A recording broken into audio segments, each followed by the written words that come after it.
University of Bath, for those who visited for the first time. The university was created in 1965, the previous charter. Now it has a student population of 6,000, which makes it quite small even by UK standards, but high quality, I like to think. It's effective from autumn. It will be divided into 3 faculties: science, engineering, humanities and social sciences, and there's also a business school. While I've been organising this conference here at Bath, my colleagues around the university keep asking me, what is COPS for? I have to explain to them that it's not the latest blockbuster movie starring Arnold Schwarzenegger. It's actually much more exciting than that. And then they say, why COPS for? So I explain COPS, characterisation of porous solids, and 4 because there have been 3 of them before this one. The first one was in Adsorption in Germany, 1987, organised by Professor Unger, who's here today. The second one was in Alicante in Spain, organised by Professor Rodriguez Reynoso, who's also here. And the third one was in Marseille in France in 1993, organised by Professor Ruckrol, who's also here. So they've moved into a triennial cycle, which this is the 4th one. On a pragmatic point, I'd just like to also mention this is the first time COPS has been held in a university campus. Previously they've been hotel-based, and this has had a significant effect, I think, on the costs, which would have been a lot higher had we continued with the hotel format. Pleasure for me too to add a welcome from the University of Bath, but particularly this morning I'd like to welcome you on behalf of IUPAC. We are, I think, all well aware here of the work that IUPAC does, but it's a pleasure just to remind you of 1 or 2 of the particular things where IUPAC has bit. But I think you'll agree that they've won very well. Also interesting is to see some of the other participants who were at that meeting. It's quite a starry cast. I hope I get this right. I think this is Professor de Boer, who did some excellent work. It is perhaps remembered for the teapot in these days. This is Professor Kiselov, the leading Russian academic working on surface science in those days. I think, let's see now. Yeah, next to him is Professor Barrett. This is Professor Adam, N.K. Adam, was well known in those days. And I think that Professor Ridio is between Professor Everett, Eric Ridio, between Professor Everett and Professor Kiselov. So I think you'll hear some references, actually, in the abstract, some references to contributions that those people made to our subjects here at the symposium.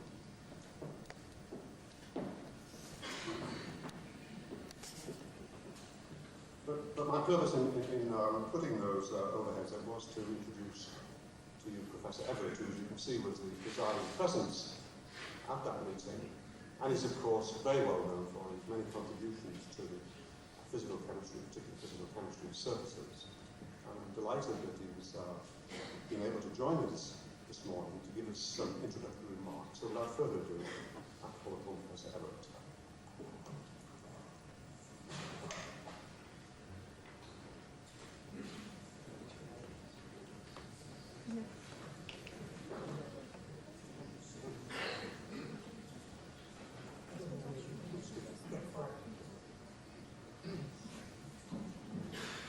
Well, first of all, thank you very much for those introductory comments pointing out the long history of work in this field. And thank you also for inviting me to give this introductory talk. As has been commented, conferences on the characterization of porous solids date back, formally at least, until 1958, and they have emphasized the practical importance and the scientific interest which is attached to the development and application and understanding of porous materials. And I'm sure that this current conference will make further substantial contributions to what is an increasingly lively field of research. One aspect which has stimulated great interest in recent years has been the evolution of new methods of preparation of porous solids, having uniform, reproducible structures, and moreover, often with carefully designed pore geometry. Their practical importance arises from their potential use, of course, as catalysts and catalyst supports, but also of considerable theoretical interest as experimental work on these new materials, such as NCM41, already shows. In addition, there are new physical methods of characterization other than adsorption, and these are leading to a clearer picture of the nature of porous solids. And contributions dealing with some of these newer methods are being given at this meeting. However, in a short introductory talk, it's not possible to survey in any detail the wide range of topics which are going to be covered in the next few days.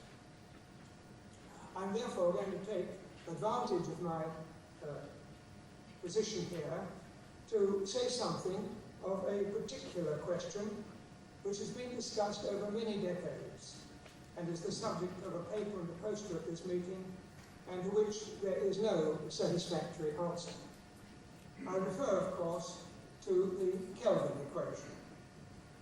The status of the Kelvin equation and its validity and the validity of assumptions made in applying the Kelvin equation are open to considerable discussion.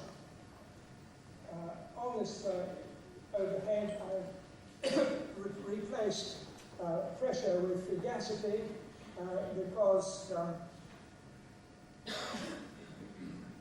if one's working at high vapor pressures, there are substantial corrections for non-ideality of the vapor. What I will do is to offer some ideas and some experimental evidence, which it doesn't lead to any definite answer, but I've tried at least to identify the nub of the problem and to suggest both new theoretical and experimental studies. I begin by asserting that the phenomenon of capillary condensation hysteresis depends on the formation and movement of liquid vapor interfaces within a porous medium. I hope people will agree with that. These interfaces have associated with them certain excess thermodynamic properties which are embodied in the idea of a surface tension. And the conventional application of the Kelvin equation assumes that in the absence of any other reasonable view, that the values of the surface tension and molar volume of condensed liquid are the same as those in the bulk solid.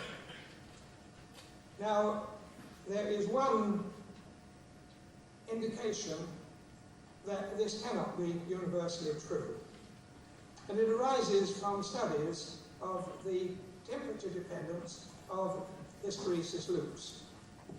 And I have just one example here of the adsorption of xenon by porous glass, where as the temperature is raised, the loop shrinks and goes to zero at a temperature well below the critical temperature of the bulk solid, bulk liquid. So that in that region anyway, here we are asserting that since the loop goes to zero in size, that the surface tension must be zero, and this has gone to zero well before the bulk critical temperature. And if we take the coordinates of the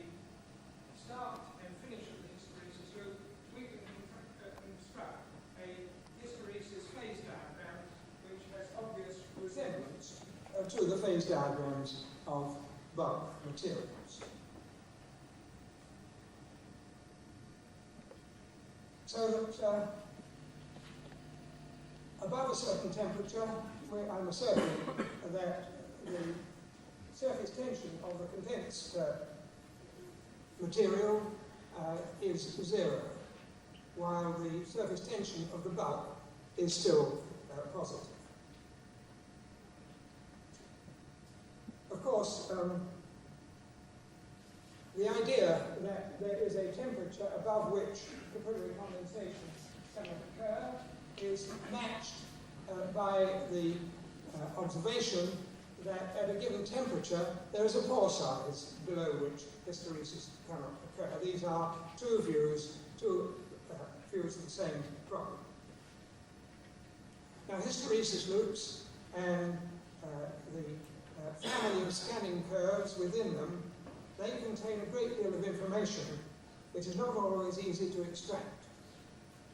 Among many who've attempted to do this is Jeff Mason, who has done a great deal to show how the data can be analysed. However, I'm not going to look in great detail, but just pick out one particular feature of scanning curve of hysteresis loops on mesoporous solids, and that is the presence of a sharp knee on the adsorption curve. This appears not only with porous glass, as that example, but also for many carbonates. Now, the idea that the knee may contain a great deal of interesting material arises from an observation that if we plot the logarithm of the ratio of fugacities of the adsorbed material and the bulk, then over a temperature range from 121K to 242K, we get a perfect straight line, provided that in the lower temperature range, we use the extrapolated vapor pressure of the liquid, or extrapolated fugacity of the liquid. And this combines the work of Nuttall and Brown, Tony Brown, over, as you see, a very wide range of temperature, using the essentially similar 5-4 two different samples, which gave almost identical results. Now, the interpretation of this knee is that it's widely believed, and usually said, to be a consequence of a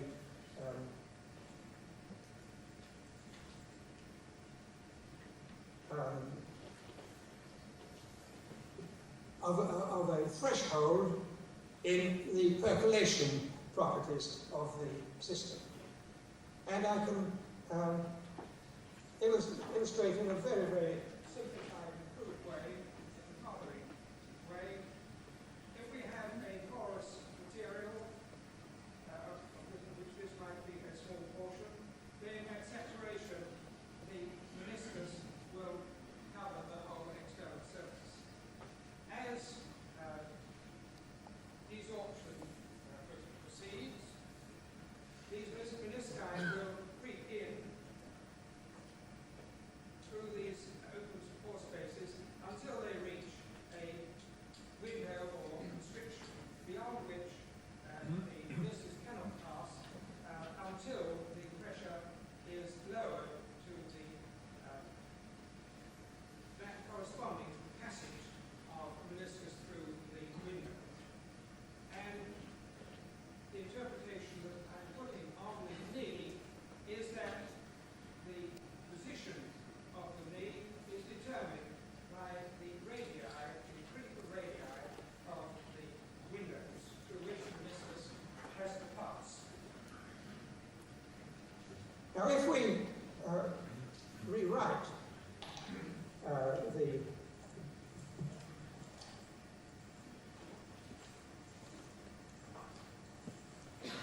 Kelvin equation.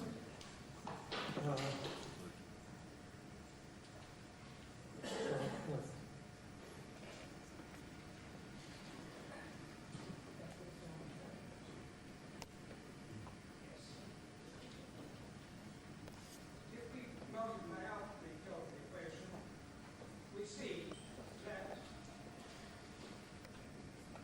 the quantity RT log F over F naught is a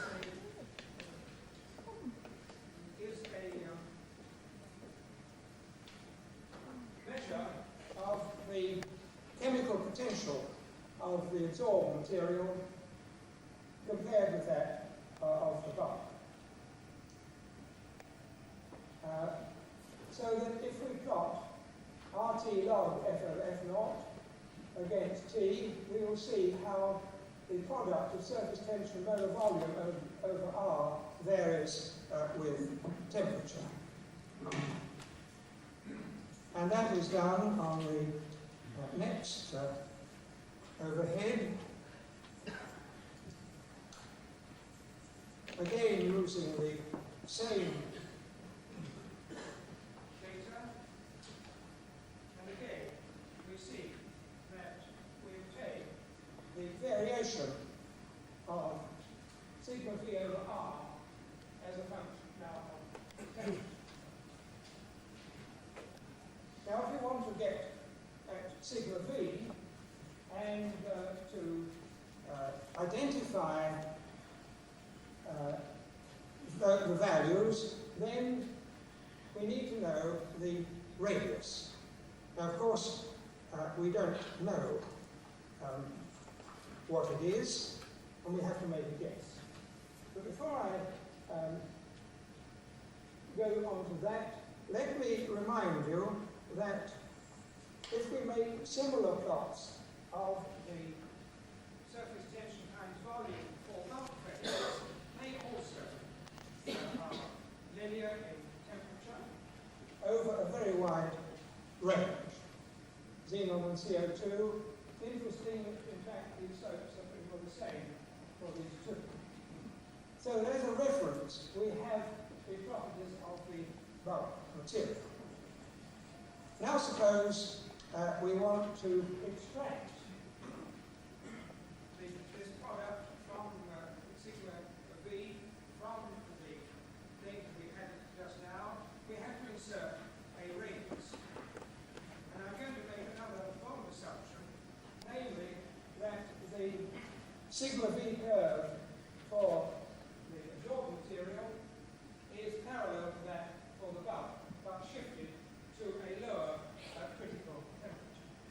And in order to do that, we have to put in a radius of the windows of 1.63 nanometers, which is, I think, a very reasonable figure for a porous glass. If we were to put in 1 nanometer, then we would get this one. So obviously, anything that we do here has to be justified in trying to decide whether or not this is a reasonable postulate. It's something which I think the theoretical people ought to look at to see whether there's any justification for an approximation of that kind. So here we have sigma V. Can we get sigma? We need to know the molar volume of the adsorbed material. And we can get that